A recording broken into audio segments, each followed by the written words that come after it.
Hello, everyone. My name is Moonshine. I'm the host of today's AMA with Monstro Labs, which is a transparent, community-driven DeFi ecosystem built around the Monstro token. And in today's AMA, we will cover what Monstro DeFi ecosystem is all about, the utilities of the Monstro token, some of the ecosystem benefits, which includes the community benefits, staking and DAO governance, and how each and everyone listening right now can get started with Monstro Labs. And we have Various here with us. To start with, can you kindly introduce yourself, the team behind the project, and how you guys started this project? Yeah, so my name is Keith. I'm also known as OxVarius. I've been in this space for about almost 6 years now. Launched my first project with my co-founder Adam back in 2021. We had a company called Master Brews where we were helping onboard artists from developing nations around the world, getting them into the space. It really was a really cool thing to do. We helped a lot of people from countries in Africa, countries in Asia, etc., South America. And some of them, it really changed their lives. After that, we decided to launch our own NFT project, and we actually pioneered the first dynamic NFT on Ethereum and on Polygon later, called Whelps, which was an evolving dragon project, and that that's a part of history now as the first dynamic NFT ever recorded on chain. So we've done a lot since then with different clients. We experimented in different realms. Fast forward a few years, we merged Master Brews into what is now Monstro. And Monstro started as a managed yield farming protocol, mostly on base chain, although it had its beginnings on BNB chain before that. And, we did things a little different than most. So we ended up paying about $2 million USD in 2.5 years out to our investors from the yield farming. And ultimately, we wanted to start becoming more compliant because we know what we were doing was considered a gray area, like most of DeFi, to be honest. But we wanted to get compliant as, the future comes and regulation comes and such. So we've officially, earlier this year, launched the Monstro DAO, which is registered in the Marshall Islands, as well as Monstro Labs, which is the development arm, its aim is to produce products on chain that are interesting, that are new, that fill holes we see, and produce revenue that can funnel back into the token and the DAO for all our holders and community and supporters. So that's a brief little intro. That was a very solid and strong background there. Seeing you already have the very strong experience when it comes to DeFi and building some of these things you already know in space and in certain projects. So that's a very, very strong background. And thank you so much for walking us through that. So now I think before we start, I start asking some certain questions about specific aspects of the project. The first thing I'd like you to walk us through is what Monstro Labs is all about. So when someone hears Monstro, what is the first thing that should come to their minds? And what are you guys trying to fixate on the minds of, people who want to know about your project? So we want them to know that we're revenue first builders. So everything that Labs builds has an aim to produce real revenue, external revenue, and that is very important. That's where the entire space is moving, very healthy for the space, right? But it's not so much, things that have happened in the past. They were fun, but they were not sustainable. So what we're doing now is building real products, and we actually have our first Labs product live. It's been live for about 2.5 months now. And if I can talk about that for a few moments, it's called Based Loans, based.loans. And what it is we saw, a giant hole in the market where all lending protocols pretty much work the same way. They accept blue chip collateral only. They have liquidations, right? They have health factors. There was not a lot catering to the massively and quickly growing retail market of people using, whether it's meme coins, whether it's low caps, whether it's, mid cap utility tokens. Typically, they're not accepted as collateral for any type of lending protocols. So we wanted to change that. And, it was quite an extensive challenge because first thing we had to do is build out our own custom Oracle system on chain, because you're not going to find these smaller coins on Chainlink. You're not going to find them on a lot of the other, feeds like Pith and these other ones. So basically we had to build our own, and that was quite a challenge, but we have it fully audited. All the contract repos are out there. The audits are out there. It's been running with zero issues for over 2 months now, and it is producing real revenue. We've had over 120 loans as of today, I think. We've had about $62,000 of loan volume actually pass through, and then the internal protocol fee takes some of that, feeds it to the DAO, does buy and burns on the Monstro token, etc. So it's a matter of scaling for us now. Unfortunately, the market where it is, it's very difficult to scale. We feel like any marketing we do is kind of into a void, especially on base chain at the moment. So we are going to start scaling base loans out. It's not tied to base chain, despite the name. That's just where we started. But we are going to start rolling it out on chains that have a little more volume right now, looking at things like Robinhood. We have Circle's Arc launching soon. We have a few others that are picking up, and just keep expanding both horizontally and vertically. And all the revenue produced is going to be aiding the Monstro ecosystem. So for anyone, wondering what Monstro's doing, this is our first product, and the aim is to actually have multiple products under our umbrella, all doing the same thing, looking for holes, looking for things we can build, because our main strength is on the tech side. So looking for things we can build that can produce real revenue, and the more of those streams we produce, the stronger our token's future is going to be. Thank you so much for, giving us a brief through into what the team is building and how they intend for investors to perceive the project. So I think you mentioned sustainability while you were explaining, and that's something I definitely agree with. These days, many users and even DeFi investors have become accustomed to extremely high APYs, even when they are unsustainable. So how does the team convince users that a healthier, slower ecosystem growth can ultimately create long-term value and aggressive reward emissions? So our tokenomics are really strongly designed. I've personally designed tokenomics for other protocols as a consultant, and we did a lot of research before we released ours. So it is something that initially was built with a 2-year plan. We know we were going to still be in the bear market. We know the token was going to suffer because of that. We didn't actually raise money with the token. We didn't sell it. So it wasn't something where we could just have a few $1 million to pump into marketing and keeping it alive and then run out, right? So if anyone looks at our, let's say our token, even our charts right now, or where it's at, it's probably going to look rather unattractive to them. But if they look at the actual underlying design of it, it is deflationary. It is a fixed supply. The holder distribution is amazing. There's 84% of the current circulating supply that's staked, and there's unstaking penalties that burn and feed the other holders. So everything kind of ties together in a nice little package. And once we actually, see some more volume back, and things like base loans and future products are pumping more significant fees into the buy and burn aspect, that's when we're going to have, I hate to use the word flywheel because so many projects use it wrong, but that is when it's going to create a sort of flywheel. And anybody who, decided to get in and believe in us, like our existing community who's been there for years, I think we're all going to be very happy, but that is obviously speculation, of course.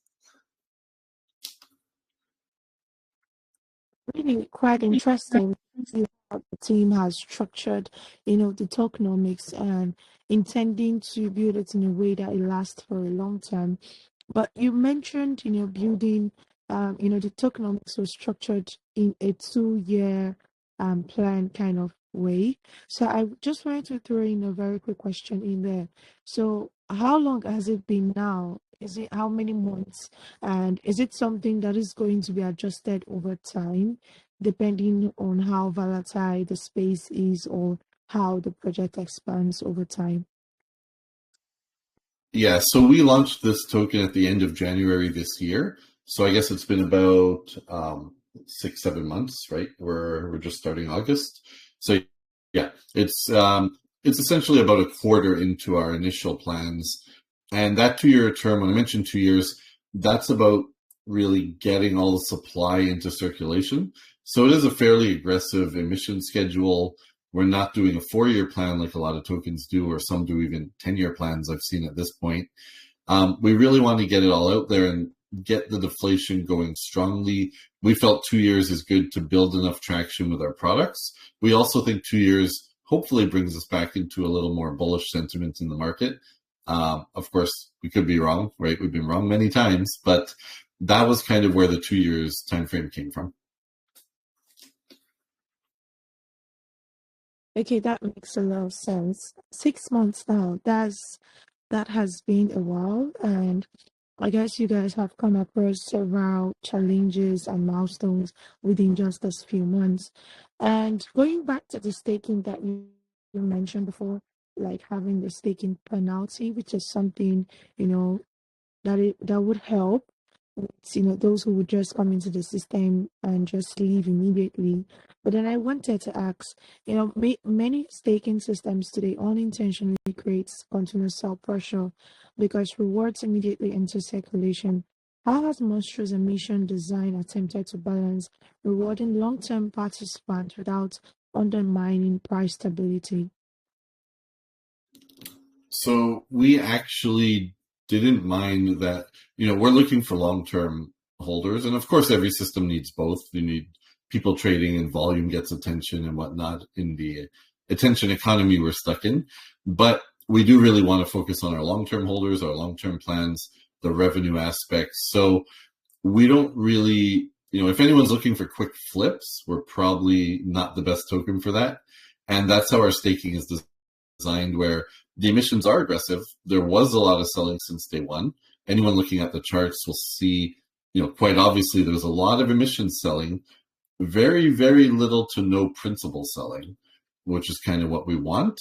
And why it helps is basically right now in the short term, the lower the token price does get, the more effective and efficient those buy and burns are from our revenue. So meaning, if people keep selling emissions and the price does drop, we'll call on paper, when we produce, let's say we produce $1,000 of revenue that's doing a buyback and burn this week from base loans, that $1,000 is way more impactful than if the price was, 10 times higher, right? So we really want to get as much deflation in early to keep dropping that max supply, which is already a fairly low one compared to a lot of tokens. So our max supply is 400 million. It's already burned about, I can give you the real stats, but I think it's already burned about 6% of that in 6 months. So, you can see that we're dropping that supply. And by the time the 2-year, if everything lines up as we're planning, by the time the 2-year mark hits, we hope that our total supply is only going to be about 250, 280 million, which is a significant drop from launch. And that's really what, drives the token's value, its scarcity. And if people see that real revenue is being produced, reducing supply every single day, every minute, every hour, we think that's going to be really attractive to people.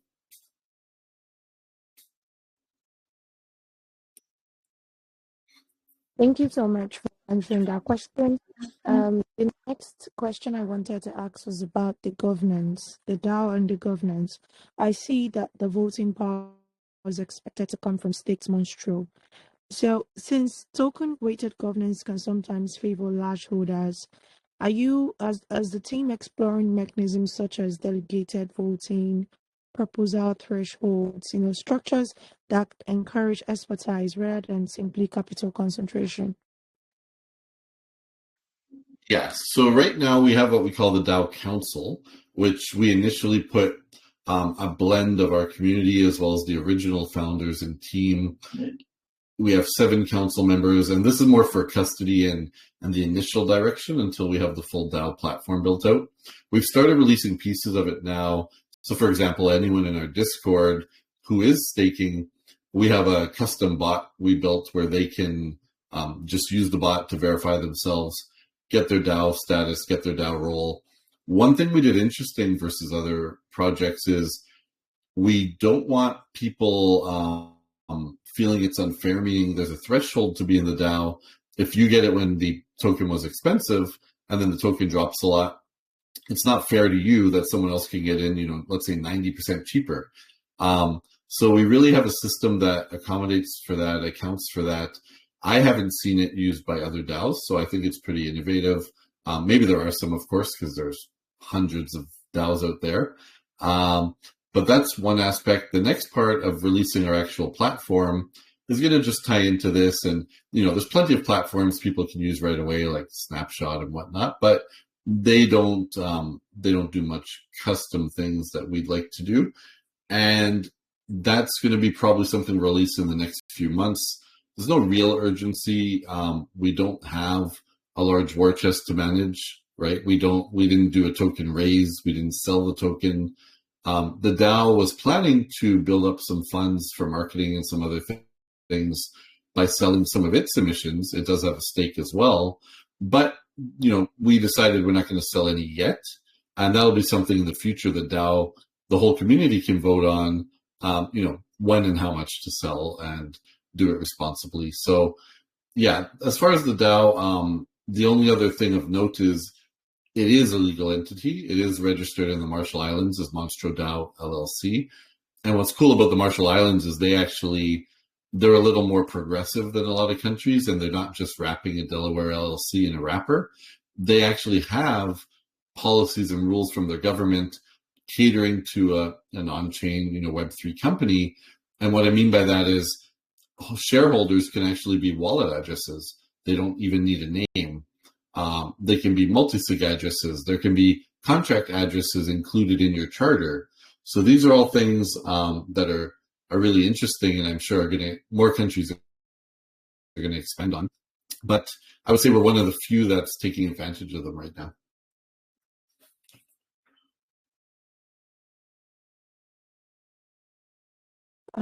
That was a very interesting breakdown on how, the DAO governance is structured and its long-term value or impact in the project and ecosystem itself. So I really appreciate the answer. The next aspect I wanted to touch on is the no liquidation aspect, because I noticed that Monstro replaces the fixed liquidations with the pawn shop model, right? And these days we know the traditional DeFi lending relies heavily on liquidations to protect lenders, but you guys are replacing that with a pawn shop model and fixed term. So from a risk management perspective, what gave you guys the confidence that removing liquidation wouldn't simply shift the risks from borrowers to lenders? Yeah, so that's a great question. So that's a big part of also what makes base loans different, other than just taking collateral other people don't accept. Using a pawn shop model, things are time-based, everything, up front, all the conditions. And on the lender side, which you're asking about for the risk, what makes it different and safer is it's purely opt-in. So unlike protocols where if I'm a lender, I just deposit, let's say USDC, and it goes wherever it goes and I get my payout and I don't know what's going on. I actually, when I deposit, and at any time I can change these in real time, I set my preferences and I set my limits. So for example, I can say, hey, I'm willing to accept, token 1, token 2, token 3, token 4. Maybe for token 1, my max exposure, I want it to be 5,000 USDC. Maybe for token 2, it's a little more risky. Let's limit it to 1,000 USDC that I can loan. You can configure all these settings as a lender. You're actually forced to configure these settings, and you will never be matched in a loan that you didn't accept, I'm willing to take the risk on this token. So that's kind of where we think that it's a really fair play. Now, granted, you can say, hey, I'm accepting this token. That token tanks in the, let's say 30 days the loan is open. The person walks away, you inherit the token. Now it's up to you. What do you do? Do you want to hold it? Are they going to rebound? Do you want to cut your loss and sell it? do you want to use it if it has utility? That's all on you. We never liquidate anything ever. So we leave the decisions to you as far as what you accept, what you're comfortable with, and then you inherit it if the person does walk away from the loan and doesn't pay it back. So I think that's, we call it the pawn shop model because it's very, very similar to a pawn shop. The only difference is there are partial buybacks, meaning someone can be buying some of it back and then forfeit the other part of it they didn't buy back. And then you'll get a mix of USDC and the token. So that's the only thing different. Like if you pawn your watch, you can't buy, half your watch back. But in our case, you can. So it's really everyone that's used it. We've only had amazingly positive feedback on that aspect. Even though right now, I think about 80% of loans have been paid back, the 20% that haven't, one person actually made 3x on his money, and he was hoping they would default because the token pumped in the time that, his loan was open. So that's actually another thing. Everything is lent at a 2-to-1 ratio. It's a flat fixed ratio no matter the asset. So what you're asking yourself as a lender is, hey, in this 15, 30, or 45-day term, do I think the token I'm lending against will drop more than 50%? Then I could be at a loss. If I don't think it'll drop 50% in that shorter time frame, then I'm making money no matter what happens. So that's how it's all designed. I think this brings a lot of clarity. That was what came to my mind when I wanted to ask the question, and I deemed it fit to ask so that those listening will get a full glimpse of what the team had in mind building such a system. And just because you mentioned the USDC, I see that the platform advertises over 60% APR alongside the opportunity to acquire tokens at a discount. So now my question is, beyond the headline yield, what kind of lender behavior are you trying to encourage? Is the goal to attract passive income seekers, long-term believers in the collateral asset, or a completely different participants profile? Yeah, so we obviously we're open to all lenders, but we do hope that they're going to, recycle their money. There is automated features where you can set your preference. Like if a loan closes and I was paid back, recycle that back into my available funds to lend. Or no, you can choose to withdraw it at any time. You can, do whatever you want with it. But yeah, the 60% is actually guaranteed by the math because it's the actual fee built in. So when someone takes a loan and chooses their term, no matter what term they choose, there's the small protocol fee on top, but then there's the 60% APR that's built in, and that's what goes to the lender. So the lender is either getting 60% APR guaranteed. It could be more because someone could pay back a loan quicker. Like we've seen someone open a loan and pay it back in the same day because they went and made a trade and they made profit and they came back and closed it. So in that case, I think the lender got, 1,000% APR or whatever it was.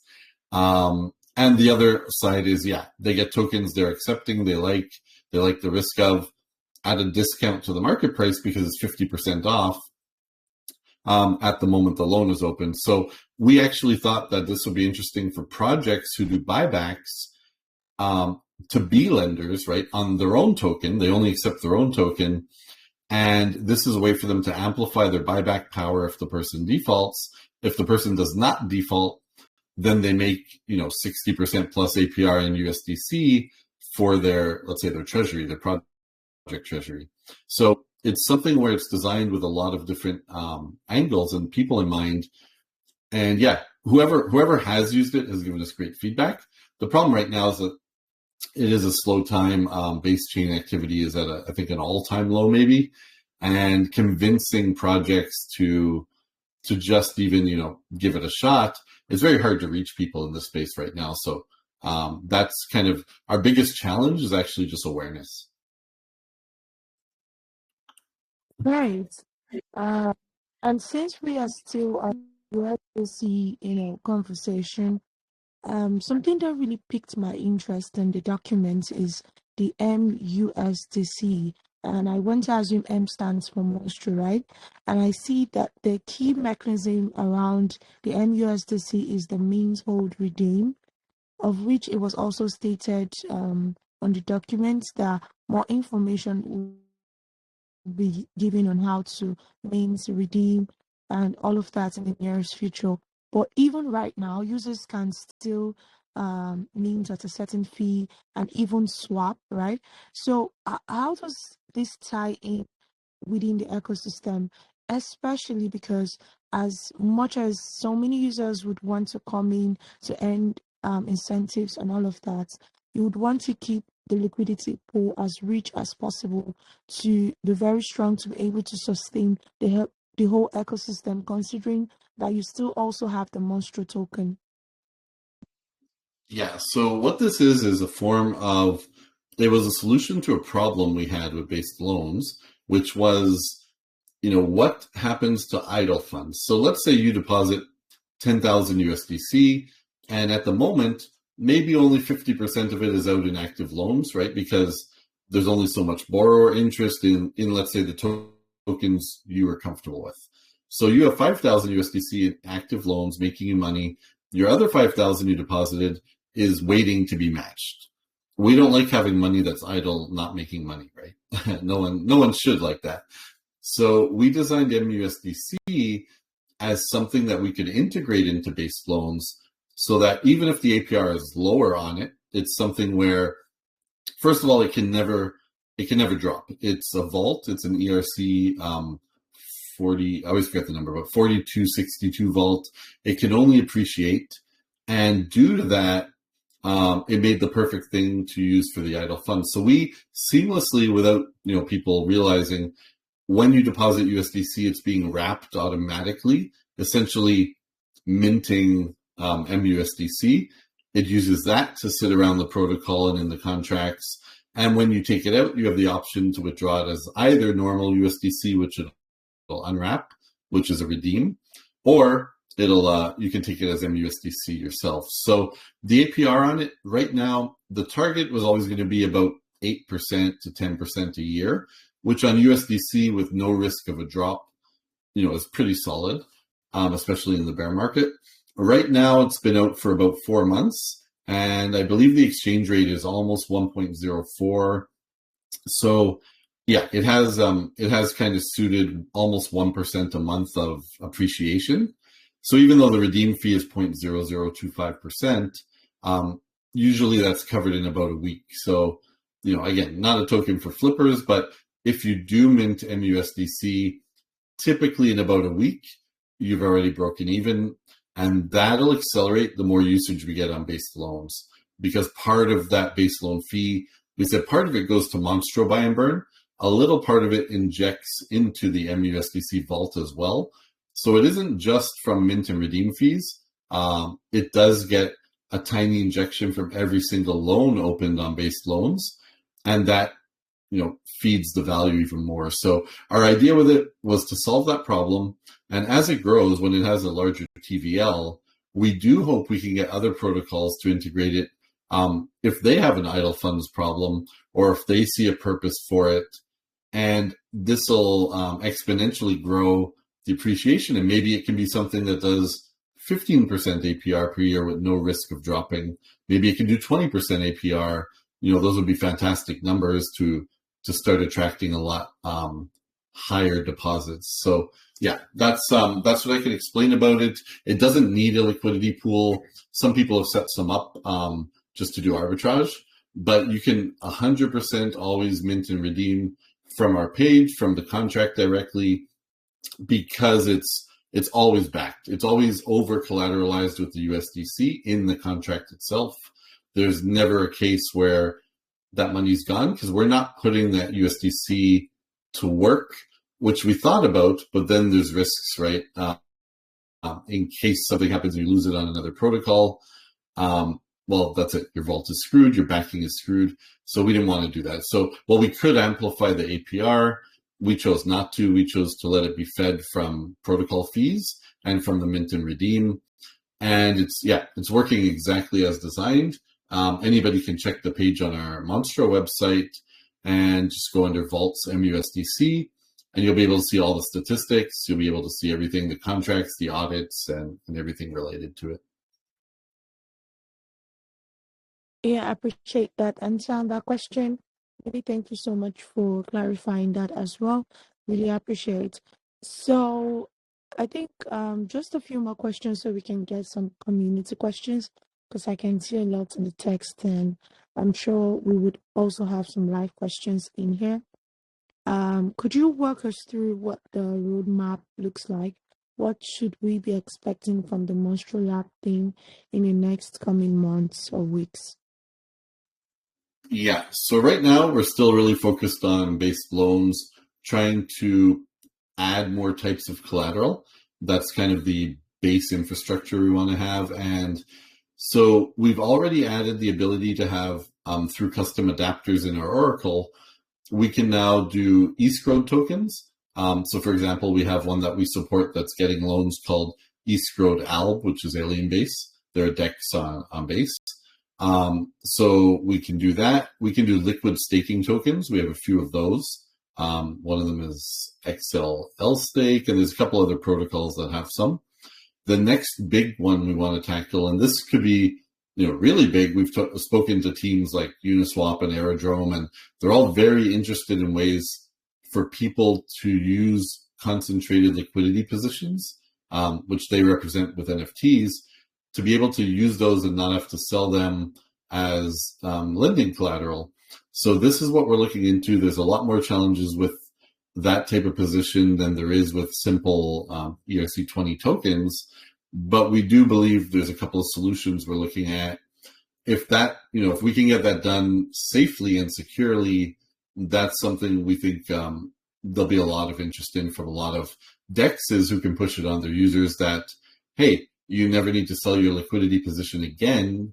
You can leverage it for cash flow. And of course, more advanced traders will start using that to create loops and perhaps hedge some of their positions or amplify and have leveraged concentrated liquidity without the protocol needing to offer leverage.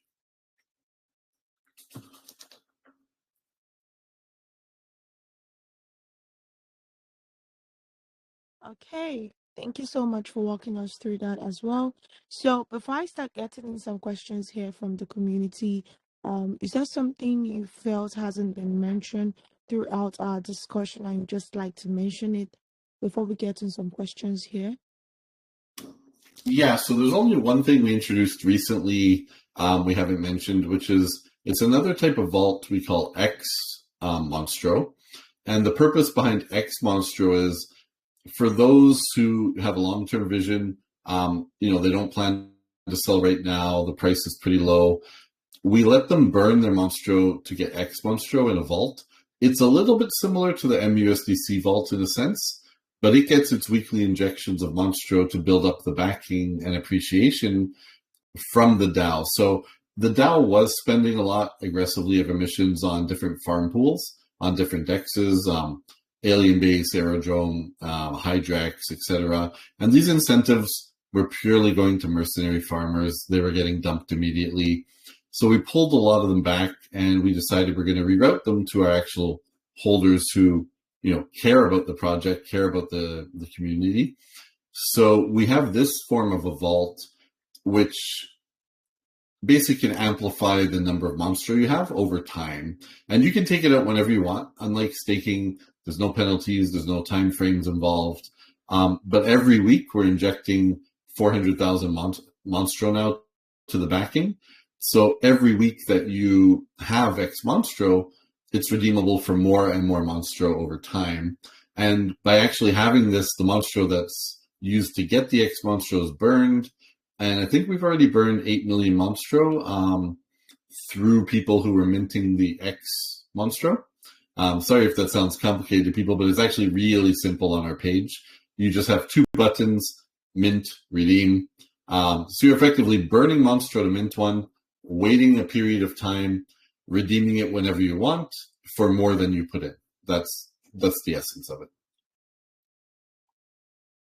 Yeah, definitely. I appreciate you bringing that up. That was something I also saw mean, I don't know how I forgot to mention it, but I think your website is really very straightforward and things are explained in details for everyone to understand.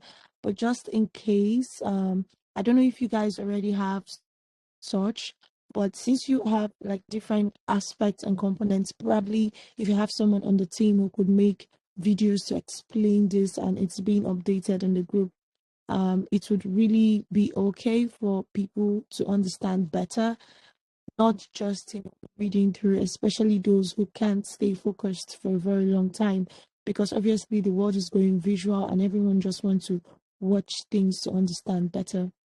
So, are you good now to get some questions? Yeah, absolutely.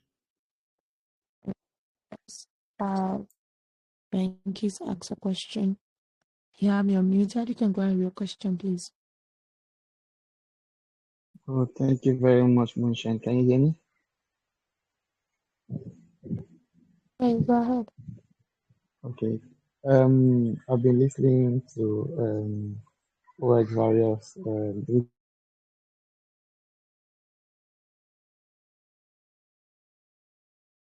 Sorry, I don't know what made it drop. I've been listening to Monstro for quite some time now, and he has really done an awesome presentation. But my question is, there have been so many lending platforms on the crypto space of lately, even right from the beginning. I want to know, what have you learned from their downfall, and then what are the lessons that you are going to implement into your own, platform to, make it stand the test of time? Because what I notice is that once this platform come up, they don't last long. They don't last as a regular, investment that you see people having like the normal banks and things. They just come for a period of time, and after that, they just die off, and their token dies up too. I want to know, what are the lessons that you've learned that would, likely sustain this project for a long time before, people will start investing. Thank you. Yeah, so I hope I heard everything right, but I think it was about what lessons have we learned from other platforms and can apply to our own lending to keep it sustainable and long term. I think the number one thing we've learned is, we have to reduce the attack vectors. It doesn't matter if you're Aave or you're any of the big ones, Morpho, etc. They've all, I'm sure we've all heard of a lot of their exploits, and very often it's about the fact they have to have constant monitoring of the prices, and they also have manipulation that's, perhaps going on by some, let's say, bad actors, if you will. And that's something that we just don't have, because as soon as our loan opens, the terms are fixed. The time is fixed. The buyback price is fixed. It doesn't matter what happens to the price after that. We don't even monitor it. We don't need to, because we're telling you, look, when you open the loan, are you agreeing that this token, you will have to pay, let's say, 1 cent to buy it back? Every token you want to buy back is 1 cent, and that bakes in the fees and the lending fees from the current market price. After that, the price is never, ever checked again. So that's a big lesson we took of how to reduce, I'd say probably 95% of the attacks that can affect traditional lending protocols, no matter their size. Flash loans, not a thing, can't affect us. The other thing is, with pools that are small, now there is a risk that, if you have a pool with $100,000 of liquidity and you have a whale come buy it up, with $10 million to manipulate the price, sure, he can pump the price to use less tokens to get a loan, but it's not going to be cost effective, because we do use a TWAP, so we use a time-weighted average price.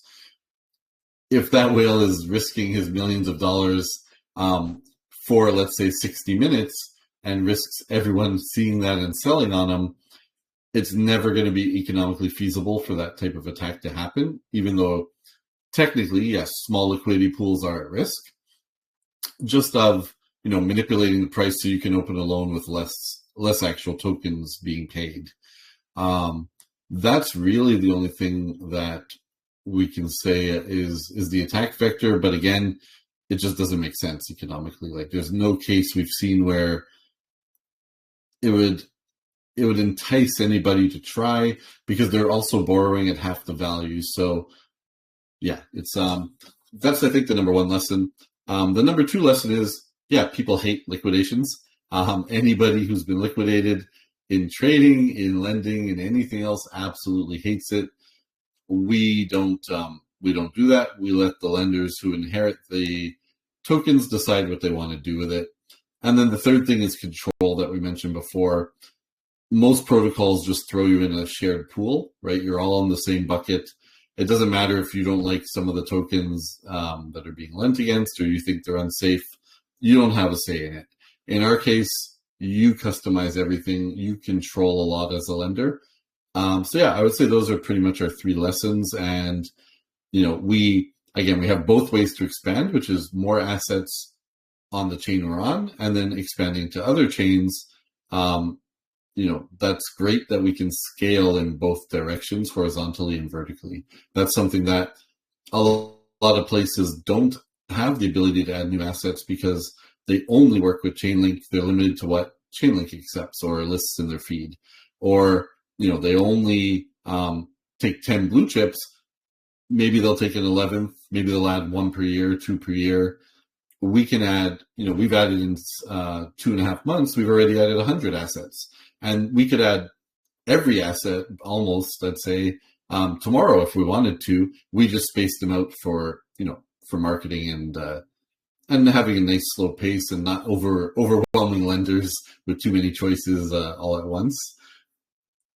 I hope that answers your question about, what we've learned and what we've done differently.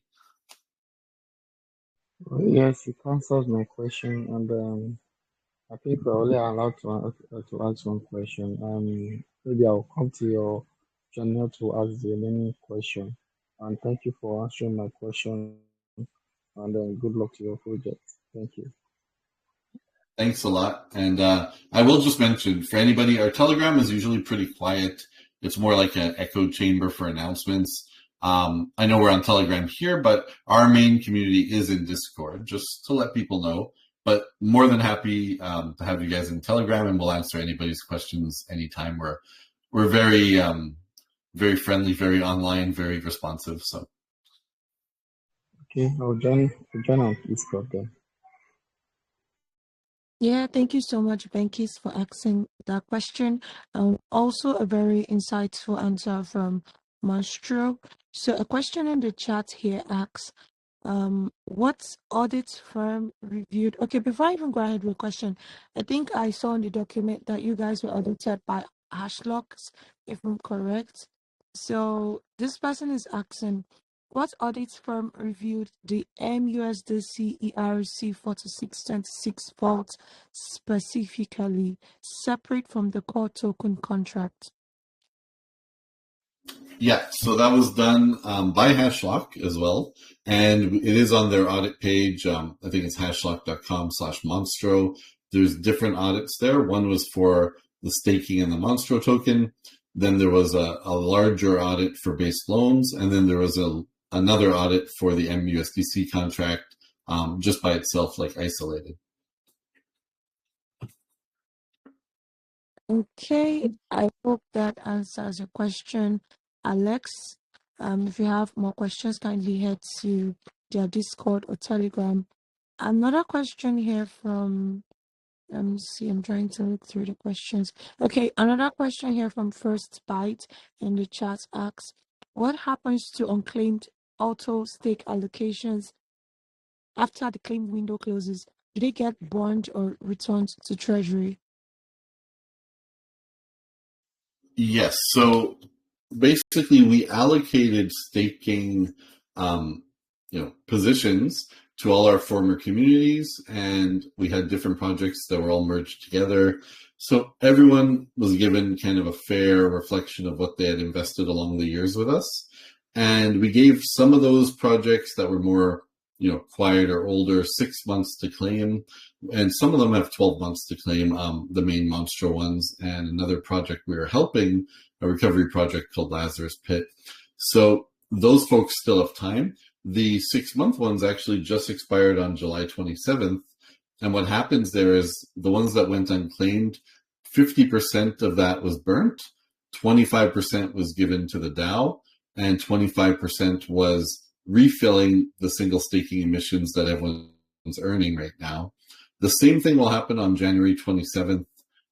It's going to be a larger amount the way it looks right now, unless some people, pop back up from the dead and claim. But this was something we built in because we knew there would be people who have maybe vanished, maybe they lost their wallet access, maybe they left the space, right? Because the bear market was really rough on them. So it's something we didn't want tokens just sitting there forever, being a liability. So yes, the breakdown is 50% of the unclaimed on expiry burn, 25% to DAO, which we're using to inject into the X Monstro vault, and 25% feed the single staking to extend its runway. Okay, I hope that answers the question first bite. If you still need more clarity, you can definitely head to their Discord or Telegram channel. So a question here from Antoniette is asking, Monstro DeFi emphasizes long-term sustainability. What measurable indicators should the community watch to evaluate whether the ecosystem is becoming genuinely self-sustained over time? So I guess the main one you can look at right now is that we have a stats page on based loans, and that stats page shows totals at the top of how many loans have opened for what type of volume. That right now, as our only live product, is probably the best indicator. As you see that volume increasing, the loans increasing, you can see which tokens are getting the volume and the loans as well. It's a breakdown like a leaderboard. That's probably the best indicator because, like we said, we want to be based on real revenue. All the revenue is always going to feed the token and the DAO itself. So yeah, revenue is our best key metric to keep following, as well as on the main Monstro site. If you scroll halfway down, you'll see stats like how much of the supply has been burnt, how much is circulating and such. So you can see progress, like how close are we to having the full supply out there. And then at that point, we're 100% deflationary.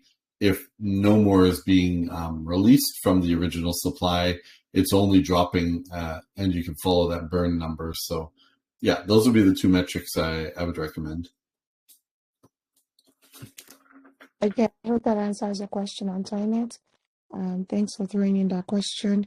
So I want to get a live question, but there are just a lot of text questions. So I'm going to just get one more text question from the chat so we can take another live question. From David Seed, is asking, why did the team choose Base as the home for Monstro Labs? What is the unique advantages or challenge of the chain which have shaped the product decisions the most? So when we chose Base, it was in 2023. It was just when they launched, and there was a couple of reasons for choosing it. One is obviously with Coinbase behind it, we felt it wasn't going to be a fly-by-night chain, right? There was a lot less chance of the chain comes up, dies in a month or two, like a lot of initial layer twos did. The other thing was we know that a lot of the stuff we plan to build, like some of the really cool ideas I think we have, are very consumer and retail user focused. So we thought at the time, Coinbase was promoting hard about wanting to onboard the first billion users, push it. They also promoted very hard. They were going to be very helpful working hand in hand with builders and devs. Unfortunately, that hasn't been reality. I won't go on a rant about them, but let's just say their promises to builders leaves a lot to be desired. That said, they still, they're still our home base. They're still where everything lives. But at the end of the day, our products are going to be chain agnostic as much as possible. It doesn't matter if Base Loans is also on, let's say, Robinhood chain, Solana, wherever else it may be. All that revenue will still funnel into to the token in the DAO, even if that's on base as the headquarters. So it doesn't really matter that we're placed there for the future, because our products don't have to be stuck to one chain, and they won't be stuck to one chain. So yeah, but that is why we initially chose them, is with Coinbase behind it, we knew there was less chance of, let's say a rug or a quick failure.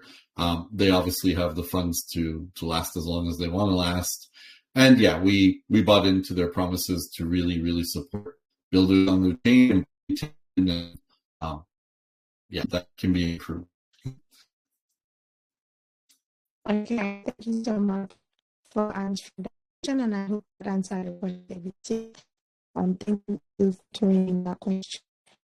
So I have the last guys from you can put your question. You guys, You can try something. okay. So pretty simple. Monstro Labs is going to be the main driver of sustainable. Monstro, can you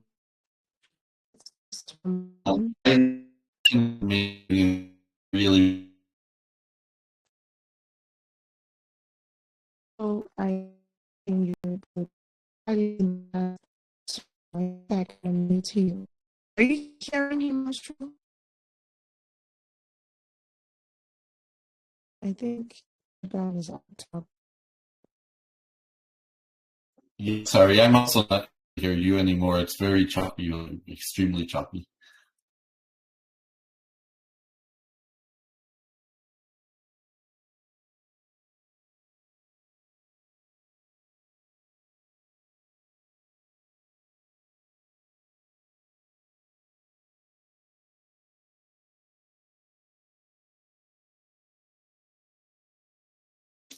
I think our host might be rejoining, so I guess I'll just mention to those listening.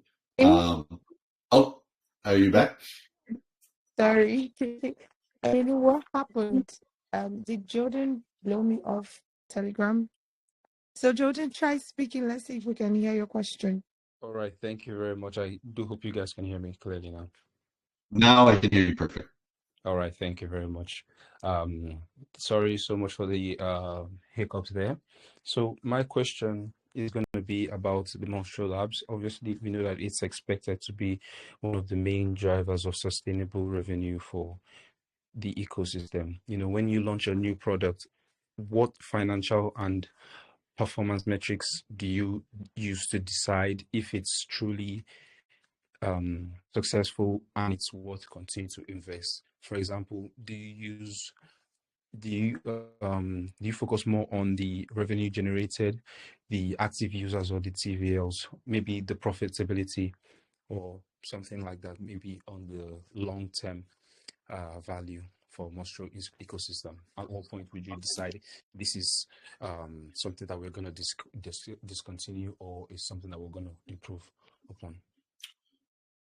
Yeah, so right now it's very hard to make any, decisions, because we see even, we're not backed by VC funds, but we do see even, major protocols that their metrics are so far down, just based on the lack of activity in the space, the world economy, right, macro factors as well. So I think for now, until we get back into a bull market, we're not too worried about metrics. As long as things we build, we're gaining some traction little by little. So base loans, the fact that it had, 120 loans, it's only $62,000 of flow in 2 months. That's not bad, because we've spent $0 on marketing. We've spread it just by word of mouth a little bit. Most projects don't even answer us when we try to tell them we have lenders. Can they push it? Can they just post a message to their community letting people know it exists? And there's money there, there's liquidity there for their token. Most people just ignore us right now because they're just not around. So it'd be hard to use any metrics right now to judge anything a failure or success. We're just going to keep building the things we think are going to be great pieces for when the market does turn. And then once things are flowing, yeah, we would probably look at different KPIs and be, is the effort worth it at that point? But for now, I think judging anything would be kind of unfair to the product itself.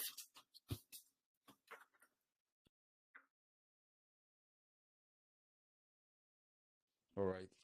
Thank you very much for the clarity. I really appreciate it. That will be all from me. Yeah, thank you so much, Jordan, for throwing in that question. So, Monstro, I think we would be wrapping this up here with all the questions. I know I couldn't get to all the questions. I'm really sorry, guys, but make sure you follow the official channels. That is where you can ask questions and also get updates about what the ecosystem is pushing at. And Monstro earlier on mentioned some milestones, the roadmap they have coming in a few weeks, and you sure don't want to miss that. So do your own research and stay glued to the official channels. But before I close on the VC Monstro, I'd like to give you the floor to give the concluding statements. Yeah, so just one other thing I want to mention, because some people have asked us about it recently. We made the decision to pull the DAO-funded liquidity that was just being drained constantly with USDC and our token. So what we actually did was pair it up with Alienbase, which is it's been a long time partner of ours, and they launched a day apart from us back in 2023 on Base. So what we did is we paired the two so that we can benefit from each other's upside. We're both really good builder teams with a lot of stuff coming in the pipeline. So if anybody wants to trade our token and they notice that on some wallets or some places the price looks weird, this is because some places don't accept non-ETH, non-USDC, kind of a cornerstone for any liquidity pairs. So don't worry about that. If you do look at it, we're on CoinGecko, we're on CoinMarketCap, like you'll find prices fine on Dex Screener, etc. It's just some wallets that have issues with it. But yeah, if you want to swap, we actually put a swap on our page itself, on our website, that is hard coded to the actual route that's set up with the liquidity right now. So it'll charge you 0 fees and actually let you trade. There'll only be the pool fee, which we don't control. So if you want the best rates and you want the quickest, easiest swap, you can just use it directly from our website. There's a swap link in the menu, and that's the best way to buy and sell Monstro right now. Yeah, thank you so much. And we hope that once you guys have expanded and possibly, pressed so many major milestones, we have you here back at GoldDiggers call to discuss these again with us. We love having projects like you guys who are well informed, in depth, and also put in a lot of great effort to keep building their ecosystem. So great kudos to the team, and everyone have a great day. Yeah, thank you guys for having us. Thank everyone who came to listen, and hopefully we'll see a few of you as some new monsters.